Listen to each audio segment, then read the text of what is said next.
Jeg befinder mig nu i et mindre grønt område i København, der er udfordret på det grønne. Bag mig vil man se, at bevoksningen er rimelig tæt. Det har den ikke altid været. Den er dog ved at komme sig igen efter flere års byggeri.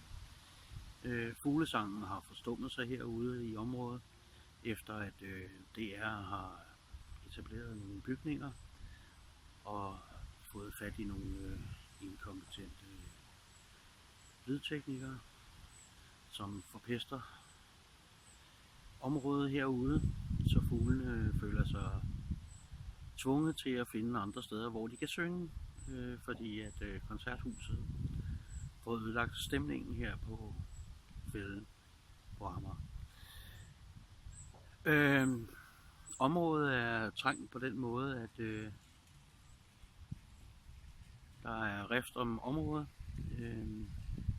Man forsøger at bebygge det på alle mulige måder, og man prøver på at få etableret boliger, så man kan rydde noget mere af området,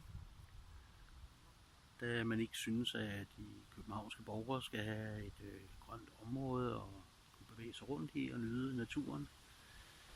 Også så København kan få lov til at ånde en smule her i disse kuldioxidtider. Trafikken har fortrængt os. Bygningerne har fortrængt os. Så jeg vil kigge nærmere på, hvordan området på godt og ondt klarer sig herude på Amager.